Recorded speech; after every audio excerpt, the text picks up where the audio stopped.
My apologies. I wanna say I'm very, very sorry. I didn't realize we hadn't gone live yet. So thank you, Andrew. All right, Andrew, thank you so much. Your doll. I didn't realize that I hadn't pressed the live. That's the same thing I did the other time. Please forgive me, Jeff. So No. I'm going to ask you to, okay, so Andrew, am I right that we just came on and you didn't hear it? Hi, Tom. Sorry, I kind of made a rookie mistake. Hi, Michelle. So sorry, guys. I kept you waiting. Sorry about that. All right. Hey, Stephen. Kept you all waiting. Yeah. Sorry about that. Okay. So, welcome. And I am very, very happy to say that we have a special guest today, which is why we have it on a special date and a special time. Hi, Ryan. And that is Jeff Smith. And as I said to Jeff a little earlier, his name may be ordinary, but the man is extraordinary. So I'm very, very honored to have him. And yay, Andrew. Thank you, Andrew, for speaking up. So without any further ado, Jeff, welcome to the podcast. Hey, thank you for having me. I really appreciate you accommodating me. I got called in for jury duty. So we had originally scheduled this for Monday. They picked me yesterday, and I was texting Effie. I was like, hey, can we do something? And she said, I got you. No problem. Let's do it live on Friday, kind of special. So again, thank you for letting me shift the time here and accommodating me. No worries, no worries. And Ellie and everyone, thank you for your patience. I know we got started a little bit late. I hope we didn't lose too many viewers, and thank you for your patience. So Jeff is super dope. I agree, Ryan. He is. So Jeff, tell us what you were doing before, and just briefly bring us up to date as to how you went with where you were before and real estate. How'd you get here? Yeah, so I originally went to engineering school at Clemson in South Carolina and found my way out to Texas. There was a construction contractor who had this rotational program, which is very common with these large companies and a lot of kind of heavy hitters in the W-2 world. They will go through this really to figure out where they fit in. Because when you're in college, when you're a student, you don't know anything. You don't know what's out there. So this was a great opportunity. I went to engineering offices. I went to the steel fabrication shop and eventually found my way overseas in Saudi Arabia for 3 years, working there on a big construction project. Wow. We were building the steel storage tanks. When you drive by the refineries, you're like, holy cow, like that's what we were doing. And that has a big story behind it of multiple cultures. We can talk about that. But fast forwarding real quick, came back stateside, went into the business development aspect of construction contracting, and saw that there was a limitation on what I could do on my own, right? There was a point where the only way I was going to advance or make a career move is if there was a position that opened up somewhere, or if my superior did a transfer or retired or something. So I was capped. And I felt that I had some additional capacity. And so I researched a few different types of side hustles and said, hey, this real estate thing sounds really interesting in rentals. I think I can do that. So that's what opened the door. Very interesting. So that's what the curiosity got you here, and wanting to be your own, boss, so to speak, have your destiny in your hands. How did you start off? So we started off by joining a kind of a mentorship program, not a huge amount of mentorship, but enough training to get started. And they were primarily focused on rental properties, acquiring them in the state of Texas. So we worked with them and started off by buying a. Who's we? When did you get multiplied? Oh, so when I got started, a good friend of mine, Regina White, I was telling her about what I was working on, and she said, "Hey, I agree. This sounds really interesting. I'd like to work with you on it. Let's do this thing together." And I said, "Okay."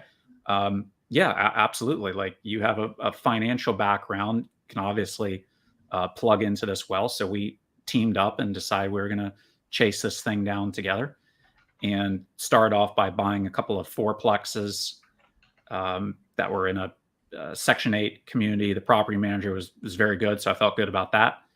Obviously, didn't do anything perfect on the first one. Nobody ever does. And we tried everything, Effie. Like we did the rentals, we did a fix and flip, we did a wrap, we did a wholesale, we did multifamily passive. Like we tinkered around with everything, and eventually found our way that the land business really was what we wanted to pursue ultimately. And the fourplexes, what area were they? Just like a regular rentals, or did you target anyone, or what was it? So this was a listing, and it was in the Bryan College Station area, which is where Texas A&M is. Okay. And so it was a community of fourplexes, and this pair of them were side by side, Okay. and that's what we acquired. All right. And did I hear you say earlier that, or you mentioned earlier that they were Section 8? That's correct. Interesting. All right. So we started off with a few four Lexus. Okay. I guess that's 4 Lexuses, like a Lexus. If only. Sorry about that. It's okay. So you ended up heading towards land. Now let's talk about that. Why, what drew you there? What did you think? So part of this is a little bit of background. At one point, Regina and I go off to this conference in Tampa, Florida, and the speaker there is talking about a deal that one of his students did and how he found the buyer. And the moral of the story, what he was really talking about was finding fix and flippers, right? Go on the MLS, find somebody who's fix and flip a property, call the agent, and off you go. And he said, you can do the same thing for new builders. Find somebody who sold a brand new house. Just go on the listing, call them up if you want to sell a vacant lot. Then he tells a different story. He says, when you look on the MLS and you see the pins, sometimes you'll see multiple pins. They're like 8 in one spot. This means there's a developer out there who's building an entire subdivision out there. He said, this is your secret weapon when you find a big plot of land and you need to find a buyer for it. And then he tells the story about one of his students who, in typical wholesaler fashion, which still irritates me, puts like this 50 acres under contract in New Jersey. No idea what he's doing, doesn't know the terms of the contract, doesn't know the price, just what the hell, let's just throw it under contract, because why not, right? This is why agents get annoyed at wholesalers and why I get annoyed at wholesalers. So just what the hell? So he does this, though.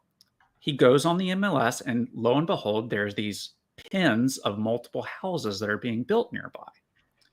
So he says, that's cool. So he calls up the developer and says, hey, I have 50 acres of land within a golf shot of your community. Would you be interested in buying it? And the developer quotes him basically $1 million plus his initial purchase price that he has under contract for. And wow. He closes it. That's the key, right? He closes the deal, gets paid. And I remember this story and I think to myself, there's no way I'm going to do something like this. That's so crazy. When would this possibly take place? So did you not believe it, or did you just think it was like very rare? I believed it. I just figured it's one of these too good to be true stories. Person strikes gold, hits the lottery. Got it. That's what you get sold on in any kind of training program. Like you too can make $20 million on day one. Whatever, dude. But I remember this story because it did have usefulness for selling individual lots or finding fix and flipper buyers. It was still useful. Now, 4 months later, my virtual assistant is cold calling, and she calls on a probate lead who has this house that he has inherited. His whole family has inherited this house. He's ready to sell it. And he says, I'm interested in selling this property. I just want $150 for it. And everybody's calling me. Nobody's interested in it. And sure enough, it was in an area that was just not good for rentals. No one is flipping houses around here. It feels like a dead area, but it's not. It's being regentrified, which means the old houses are being torn down and new townhomes are being built. They were scraping them. Exactly right. And this house was in terrible shape. The family had moved out. There were 15 heirs, all of them, and it was a very cohesive family, thank God. And they all agreed, we have to get this taken care of. We can't just not do anything. And so I look at this and I think, there's no ARV for this thing. There is no fix and flip potential. What am I going to do? But I look on the MLS and I think, no way. And sure enough, within a par 5 down the road, several developers are building these new townhomes on these lots. They're tearing down the houses. So this guy's got 1 acre. And so I call up. It was an acre. That's a good size. 1 acre for an infill lot is a healthy size. When we get into other developments, then we're talking 200 acres and it's getting real big. But in town, 1 acre is a lot. So I call up the first developer, not interested. Call up the second developer, never gets back in touch with me. Calls the third developer. We would absolutely love to build in the area. What do you got? I said, well, I don't want to tell you the address exactly because these people could wake up tomorrow and decide they're not going to sell it, which is not true. But the point is, I'm not ready to relinquish. I'm a little paranoid at this point because I just don't know. And so I say, well, it's over here within a par 5, and the long edge is along a road. You can probably guess at it, but that's what it is. And he goes, wow, okay. Well, if you get this thing under contract, get it for me at like $7 a square foot. We'll make this deal happen. Now, for those of you in our studio audience, $7 a square foot multiplied by 1 acre, which is 43,560 square feet. You will find this number lands at around $325,000. Effie, guess how much he was asking for? How much? $200,000. Really? Now, I don't math very well, but that is a 6-digit assignment fee on 1 acre. Wow. And then I call the seller back and say, hey, listen, I'm getting some information here. By the way, I noticed that the 1 acre lot to the north has the same last name as you. What's that about? He said, oh, yeah, my cousin has an acre of land over there. He'd probably be open to selling. Now, I don't math very well, but now there's 2 of these things. Wow. So I get with Regina, and at the time, I am very much not confident in my sales skills. Did you think that lightning couldn't strike twice at the same place, that concept? Because it might not be $1 million, but it was a lot of money. That's what blew my mind. I was like, I can't believe this. But this is where like luck is simply, preparedness and opportunity. Preparation meets opportunity equals luck. Simple formula. So what I actually do is I actually sign up for Steve Trang's Real Estate Disruptors sales program. I learned a lot of stuff from him. Great instruction. I learn enough that I can take this thing down. I feel better about closing it. And so I tell this guy, look, I know you want 200 grand. Here's the deal. I will buy your 1 lot for 190 and change. If you get your cousin on board, I'll pay each of you 200 grand. And I'll give you like a $5,000 kicker. And the reason I could do that was because none of the other wholesalers saw the vision. They missed it. So he's getting lowballed at 100 grand. I'm coming in way higher. He takes the deal. And God bless her, Regina White, for 7 months is fighting the title company and trying to get this 15 heir structure done because it's so far in the past. Like the title hadn't transferred since like the 40s. So she is fighting tooth and nail for this. Fast forward, God bless her again. She gets it all done. We have to change horses on the title company like 3 times. Wow. Gets it done. And we get a check for 200 grand. And at that point I was like, okay, it's now or never. I'm either going to do this business or I'm not. Wow. That's amazing. That's amazing. Even though it was a bit, work, and I'm sure there were moments where Regina may have been like, too much. Oh, yeah. That's a great start. That's an awesome story. Thanks for sharing it. Yeah. That was our first land deal. And since then, we have done several others. As a matter of fact, I got another one that's going to close this month. But basically I looked at it. I was like, I don't have quite the vision for houses and flipping. It's not what I don't know. I cannot grasp this as well as I could grasp the land. I could grasp that, the vision. I could understand the contract terms that were required because that's actually very critical. The terms and conditions of the actual agreement are critical because if you don't have that teed up, the developer can't buy it. It's not that he won't, he just can't. And so we doubled down on that. Interesting. Interesting. So now you're completely entrenched in land, and you and I think it was Mike had a series of Zooms on land, and thank you for that. I think that's where I first met you. But and that was in Sub 2. How long have you been in Sub 2? And you know, talk a little bit about, you know, becoming a teacher, because you know, you were expecting us to pick this up and run with it, which I loved. Yes, that was Matt Rogers, who sells he wholesales a lot of vacant lots, particularly in Florida. He's really good at it. And we've teamed up and done some deals together as well. So yeah, it was Matt Rogers. So sorry, what was the question? Well, I'm just wondering, you know, like you got into teaching, like actually Oh yeah. community, which was great. And wondering, you know, like where, because I know you've evolved. You've gone, you know, from running as a civil engineer, you have to, you know, be in charge of a lot of people and kind of make sure everything gets done. And then you get into you and Regina doing land. And I met you on Zoom, you know, the Zoom series you guys put forward. So where are you at? You've got a land deal that is hopefully going to close for you this month. You can tell us about that if you wish, but also about you as a person. Like, how did you evolve? Yeah. So, you know, really what was going on is even though we had closed this big land deal, we still wanted the single family wholesaling business to work because Oh, so you had that going on the side? Right. Well, I mean, that lead just came from a probate list with a house. It just happened to be a development opportunity, and we knew the exit. So we kept doing this because you can't swing for grand slams all the time. You still need the singles and doubles if you're going to win the game. Yep. So we kept attacking the single family. We got some deals out of it. But then later on, you know, there was another 6-digit wholesale deal that came out. And then after that, there was another one. So we just decided we were going to double down on that.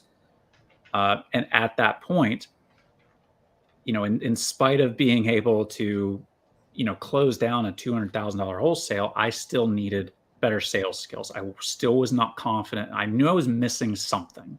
Something was still missing. And what I truly learned is that I did not know how to ask good sales questions.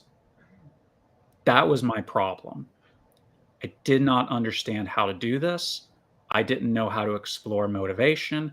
I didn't know how to get somebody to feel the pain of their problem, as it were, or to get them to see the light at the end of the tunnel. I couldn't do it. Or at minimum, I wasn't confident in my ability to do it. So I studied really hard, spin selling, and I started coaching some other people in how to do this. And I also realized I really enjoy coaching and teaching. I get a lot of personal joy from it. I love seeing people succeed. Andrew Arriaga, you know, poured into him, and now he's doing all kinds of damage now, taking down deals. I'm super proud of him. He's another one of my leaders in the Houston Sub 2 community. So I've really gotten a kick out of that, and you know, also helping people in Daily Dial, because it's just one of the continual weaknesses that there is sales instruction out there, but it seems incomplete and not as logical as I think could be good. So anyway, I'm going to stop you there for a second. You felt like you had to improve on how to ask questions, and then you are on Daily Dial. Was that on purpose to hone those skills, or you know, like what happened there? Or was that at the point where you wanted to and could teach it? Well, I had always enjoyed teaching. I like being a coach. I think it's fun to watch students grow and to watch them hone their skills. But yeah, I only really got confident to do daily dial and substitute after I had locked down how to ask good questions. Because I think too many people, they're throwing darts for questions. They don't know why they're asking certain things. They don't know where they're going. And that's what I was able to study enough and say, I know how to ask good questions, and I even know where this conversation is going. I know where I want it to go, and I know how to push it forward. Once I had those in place, Mhm. I can call anybody and feel confident about it. So Andrew asks if you can teach us how to ask better questions. Well, Is that what you do with, in your Houston power hours, which you haven't mentioned yet? yeah, so it's funny. And Andrew is just he's just the freaking best. Andrew was one of my first students. I kind of beta tested this on him, and he's gone out and just done all kinds of great stuff. I'm really proud of him. Awesome. Power Hour was born out of not selfishness, but I needed to hold myself accountable to make the calls that I needed to. And there were people in Houston who had asked me to call some of their leads. So I said, okay, let's meet on Saturday. I have my own buyers I need to call anyway. If you guys have a lead you need help with, you can just say, oh my God, I don't know what to do. Jeff, take this call. And people started coming. Andrew showed up. Francesca showed up. Jeremy, Jennifer, like the other leaders in Houston who really drive this, John VA, like all these people started to come to this event because it wasn't just another networking event. It was an implementation event. We were actually calling people. What it is transformed now into is Andrew and Jeremy, Francesca, Jennifer, and Regina all lead this thing with me. Andrew takes the direct to agent sellers. Jeremy takes the direct to sellers calls. And then I will do some little mini training at the beginning to help newbies get started. The people who are just like, Jeff, I've never called a day in my life. I don't know what I'm doing. We basically give free training, give them the lists. And, at first it was 6 people showing up at a Rudy's barbecue spot. And now we're going to patent title and we're at like 45 strong every weekend. That's a pretty big group we're looking at. Yeah, you might say that. I think that's awesome. That's awesome. That I'm sure has helped an awful lot of people, and has helped the community big time because we are now seeing this concept springing up in other regions, and that's awesome. Yeah, San Diego is doing it. Los Angeles, Orange County. I know Phoenix. Kevin Show kind of has his thing he's doing. Jennifer Shelton, Chris Deal. I know several other towns are thinking about doing this because, Yep. again, there's a networking event every day. Yep. When was the last time you went to an event where you actually called somebody? It doesn't happen. Yep. And Carolina Allen, I think, is doing it also up in Oregon. That's right. She is. Yep. Yeah, which is really cool. I'm very, very happy to see this spread. And you did it to hold yourself accountable? That's how it started. Yeah. I needed to hold myself accountable. And, I'm the regional leader along with Regina at the time. It was just us as the regional leaders. So I thought this is something I can do to pour into my community. And sure enough, there were people who were coming and, not to toot my own horn too much, but they would give me the phone and they'd be like, holy cow, I can't believe how well that conversation went.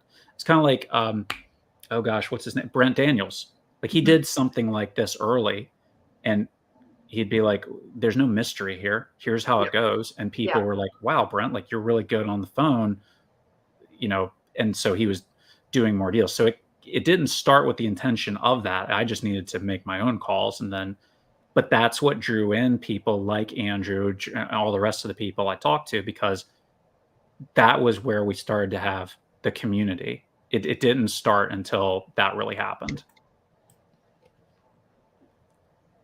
Sorry. Kitty cat. Yes, I was going to close him up, but he was so happy sleeping. I thought he'd leave me alone. Sorry about that, guys. I hope you like cats. Sorry about that. I'll be on Zooms and my cat will come pop up and just sit on the back of my chair just because she needs the attention all the time. Yeah. Well, when it interferes with the camera, that's not so good. But anyways, sorry about that. So that is really, really awesome that you're doing that. I'm very impressed. And I think that it's, one of those things where you're continually growing. Tell me about that marketing of helping people to learn. You're doing it in the community, and that serves, Pay says be a giver, and that's definitely giving back. Are you doing anything with it outside of the community, or do you want to talk about any of that, or do you want to keep it under your hat, or? No, so I do offer, I have created my own sales training program. It is not within Sub 2. I try and give as much value as I can in Sub 2. Like don't hear me wrong. Oh, But yes, I understand. there are people who are like, hey Jeff, Daily Dial is really cool and that's helpful, but I need like a structured course on how you ask questions. I need to understand how you see it. Mhm. How do you identify personality type? I need a deep dive on it. Like the surface level is helpful, but I need that deep dive. I need to know how to close. I need to know what my negotiating strategies are. I need this. I have this problem, like I had, of I need sales training that I can truly understand the logic here and Mhm. not just give me another script. Mhm. Right? It's not about your script. It's about active listening and being locked and loaded with the right questions that are going to advance you forward.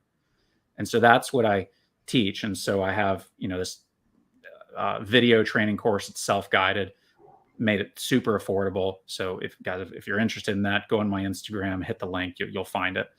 And then we are eventually going to have a more group training calls that's coming soon, where I'll have some more advanced content. But it's people give sales sometimes bad. It's like, oh, we're trying to sell something. Like, well, no, I know that there are people who have problems with this. It's stopping them from doing more deals because they don't know how to have these conversations. And that's why I'm trying to, pour into them. And yeah, Andrew's going to be a part of the higher level coaching eventually. So I'm really excited about that. And like I said, I get personal satisfaction of seeing people grow and doing amazing deals. I love it. So Yeah. and people occasionally tell me that I'm good at it. So it's a good fit. I don't know. Is he good at it, guys? What do you think? I think we can say that he is, and that is pretty cool. Uh, so you're in land and you're doing the sales, which I think is awesome. Andrew says Andrew is a fan, man. Hey, Andrew. Andrew, like God bless him. He is my biggest supporter out of all this, because again, he was in my beta test group. And I mean, like, he's the epitome of, he soaked in everything and deployed it. Nice. He just put in the chat, he's closed multiple deals, and it's because he learned how to ask good questions. But here's the other thing, Effie, and here's something your viewers can take away, is when we first learn about real investor grade real estate, and guys in the chat, go ahead and blow this up. What are we taught is our offer? We offer cash, and what else do we do? We'll buy the property as is, no closing costs, no commission, and blah, blah, blah. And we give all the freebies. And guess what? What if I told you you didn't have to offer that out the gate? What if I told you you didn't have to pay all the closing costs or the agent commissions or any of this stuff? What if I told you that? Wow. Somebody'd be like, well, how is that possible? Yeah, like, well, I'm thinking that myself. I'm like, if you don't do that, then what are you doing? How right. can you do it? Correct. But the key is, if you've tossed out all the goodies, what do you have to negotiate with now? Right.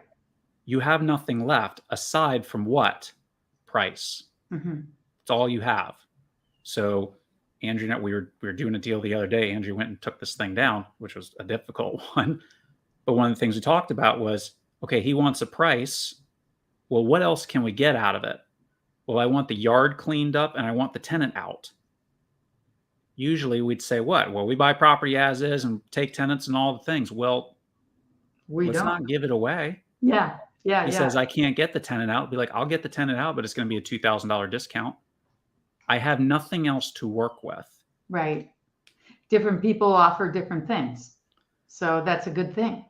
Josh Keating is saying speed and convenience. That's what's important to him. Correct. And if you throw all that out the gate and on, this, like my offer is 105 close in 2 weeks and it's super convenient. And they say, well, I don't like 105. I want 107. You have no other levers to pull on aside from price. Right. Right. For sure. Absolutely. Absolutely. That's amazing. It's really interesting to see when you break it down and really analyze it and become a master. Yeah. Let me give you a very specific example because that was kind of arbitrary. Andrew was chasing down a lead. And I had just instructed about this. Like, don't offer everything out the gate. Do it one step at a time. He calls up this one agent, starts to explain a creative deal that he's talking about. The agent says, this is super interesting. A matter of fact, I was just on the phone with my client and she was willing to contribute $5,000 to closing costs. If Andrew had come out the gate and said, we pay all closing costs, that'd have been $5,000 he just lit on fire. So it's not about we're unwilling to do it. It's not the first thing I'm going to say in my offer. A little bit like not throwing out the first number, waiting for them to do that. Yeah. You'll be surprised at what terms. You'd be surprised at what terms your seller is willing to accept. My attitude going in is, you hired the realtor, not me. Yeah. Why am I paying the commission? Right. Now, if they say I don't have any cash, okay, well, I'll cover the commission, but it's going to be a $3,000 discount. Now I have some levers to pull on. Yeah. Actually, that's what that suit's all about. And which state is it that is suing for the realtors? Sorry, I do apologize. Oh, I think you got the message. My apologies. So yeah, that is a very good point, right? Because you're almost like working against yourself if you're paying that realtor to cut you down, so to speak. Yep. Excellent strategies. So what other things do you feel are important or you'd like to share with our audience? So I think the other thing, so number one, we talked about the importance of asking high quality questions. And you don't typically get this just from a script, because it's like giving a physician this plate of tools and scalpels and stuff and just saying, hey, you're a doctor, figure it out. And you're like, what the hell are you talking? What do I do with this? It's the same thing. That's what my course does, teaches you how to wield these questions. Because if you take the scalpel at the wrong moment, you're going to slice somebody's foot off. Let me tell you how this works. Second thing we just talked about is knowing what negotiating power you have to work with. The third thing is understanding that, what the average we are told from the time you talk with somebody to the time you close it is 13 touches, right? Right. Okay. The key metric, though, is not necessarily 13 touches. That's just how many calls it seems to take. The key that you want to ask yourself is, what am I doing on these 13 touches? What am I doing? And so the way to look at it is, when you go from the start to the close, there are several things that have to happen before the deal is done. I'm just throwing this out here. Let's pretend we're chasing down a creative deal, sub 2. I need to make sure the decision makers are on board with this. I need to make sure I know what the mortgage statement is. I need to know if there are any back payments, code violation. I need the condition. I need all these things, right? And what happens a lot of times when salespeople get on follow-ups is they don't know what the next step in the process is. And so they call saying, I'm just here to follow up, instead of saying, here are the steps I need to do in order to get this closed. How many of these steps can I knock down on this call? If you prioritize that, maybe 13 is the average, and maybe 13 is even what it takes. That's fine. But if you're calling for the sake of calling and not thinking about the steps, you'll never get this to home plate. So you could potentially do something in 5 calls because you prioritize getting the steps down. If you didn't prioritize it, it may be 20 calls and you haven't made any progress. are you advancing this conversation forward or not? Yeah, that makes sense. That makes very good sense. Um, how did you come to that realization yourself? So that was that, that was from the studying that I was doing on different sales techniques. Like there's Sandler sales, which has great content. I don't think it goes into as much detail as I would like on question techniques. Then there's spin selling, which primarily focuses on questioning, but it misses a little bit of what Sandler talks about with kind of the chambers of the submarine. And there's some other really good tips. Hmm. Then, of course, there's personality types. And then spin does talk about this concept of, are you advancing it forward? Then there's straight line sales, which, hey, sometimes you just need to put the pedal to the metal and go. And like, let's not mess around. So this is kind of all of these different things in my experiences, kind of that's what I blended together into Mhm. this cocktail of, this is the way Jeff thinks, because all these ingredients that I've mixed together and implemented. Yeah, that's Yeah, awesome. Chris Voss, Josh Key. Yeah, I mean that's other really good content, which is again how to talk with people. That again there are things that you will glean from different places, things Right. that Chris Voss talks about that the other guys don't talk about, and so I try to bring all that together. That's awesome. That's really awesome. And when do you know yet, like how long your course will be when you get it up, or tell us where you're at on that. Yeah, so the entry video course is already up and live on Kajabi. You'll find that on my Instagram. It like I said, it's very affordable. It's 10 video modules. They're like 30 to 45 minutes a pop, and go into a lot of detail. I mean, ask Andrew if you guys want to look into it more. And then the advanced tier coaching that we're pending coming out with, that will be a kind of a 6-month membership, if you will. Oh, It'll be nice. more, it'll be priced more because we're doing group Zooms and call calibrations and very specific exercises to get your question quality up super high. Super, super. Well, you have to. Would you be willing to come back to us when you're ready to spring this and tell us more about it, so that you know? Oh yeah, I'd be honored to be back on the What the Effie podcast. Are you kidding me? Okay, all right. Even with the cat, I'll lock him up for sure next time. I'll bring mine, and then we'll Okay, both all right. be. You bring yours, I'll bring mine. There you go. It's funny because a number of guys are cat people in sub two. Um, so They're low maintenance animals. I Them know. traveling all the time, it's not even fair to the dog. A cat, you can leave her for a couple of days, and she's like, "I didn't even know you left." Cool, thanks. Boy, isn't that the truth? Isn't that the truth? All right. So, tell what's happening with you outside of this. Has your family, the people who, has your family joined in the effort, or tell us about you as the person that was a child and now they're an adult and they're here and they're doing so well. What's going on about the person? The one that was way back yonder. Tell me about, is it a lonely journey? Is it my family's with me? What happened with that part? I was very blessed that I got dealt a great hand as a kid. My parents are still together; they're retired. I was dealt an excellent hand, and they've always been very supportive. They haven't always understood everything I've done. So, like when I went overseas, they're just like, "This is nuts." But if you feel like this is the best thing for you, go for it. So again, they've always been very supportive. Real estate was kind of the same thing. They were like, "Hey, if this is a business you think you can thrive in and you want to take a shot at it, you have our support. Go do it. And if it doesn't work out, like okay." So they've always been very gracious about that. I got nothing but good things to say. That's awesome. That's Um, awesome. but There wasn't any of the all that money on your education stuff. well, they didn't see it that way. And the Good. reason they didn't see it that way is because when I went to Saudi Arabia, the only way you can get people to go to Saudi Arabia is if you pay them an extraordinary amount of money.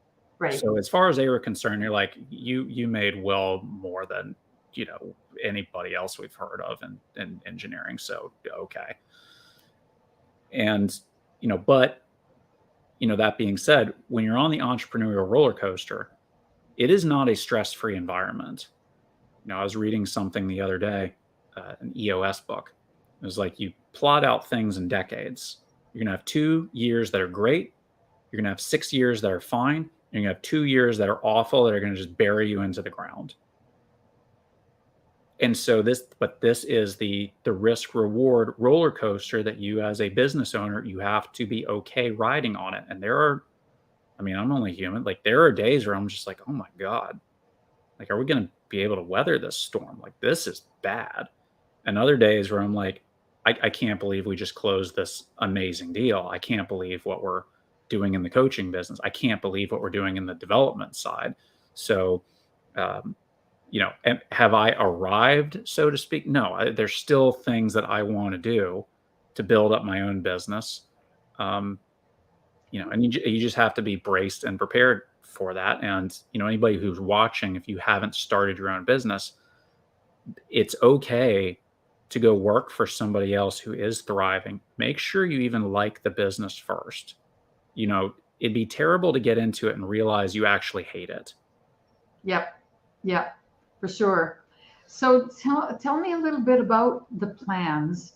What do you want to do? I mean, obviously coaching is one of those things that it's like teaching. You get suckered in, and then, it grows and it grows, and you're like, it's hard to even think of leaving it. You just sort of think of staying. And then COVID hits and Zoom comes, and you're supposed to teach on Zoom and you don't like it. Anyways, that's a little aside. But coaching, of course, will be growing and developing. What do you see in your real estate business aspect? You think you're always going to be a land guy and development, or talk to us about what your thoughts are? Yeah, my ultimate master plan for taking over the world will one involve the sales coaching business. I think I have a very good message to send out to people. I think people are already getting a huge amount of value. I do want to grow that because I really do think I have something to give. Yeah, the second thing is, I do still want to stay in the land development side, whether it's building new subdivisions with one of the large national builders, you'll know all their names, or doing some of the rural subdivides where we're chopping things up in the 10-acre lots. I think that's a really cool business model. I'm doing it right now. It is really neat, and can make quite a bit of money doing it. And then the third aspect, and yeah, Andrew's there right there with me. Brad Lewis is there too. Our other plan is we want Sub2 Houston, that brand, to be the hub for where realtors show up and say, I have a client who has a very specific problem that only Sub2 Houston can solve. Wow. These are the guys that I trust can handle these creative things. We tell realtors all the time, listen, we should not be the first phone call for everybody. If they sell on the MLS, my house is going to go on the MLS. I don't need Sub2 Houston to sell my house.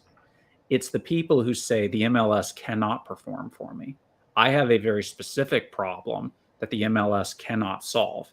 I need the creative guys at Sub2 Houston. So that is the brand we are trying to build by networking with realtors and brokers and the title companies. So when we do that, then we'll have realtors who get the model and say, Brad, Andrew, Jeremy, Jennifer, Regina, Right. Jeff, I need your help Right. for this client. Right. I think that's really awesome. I was listening to on Deal or No Deal. There was not a young lady. She's a realtor. She was talking about her kids and what happened with the money they put in, and they couldn't sell it. And she wasn't prepared to go creative. And I was like, you're in Sub2. Anyhow, you might want to do creative. So I think that would be a huge solution for realtors who are stuck, with clients that can't get their properties sold for one reason or another.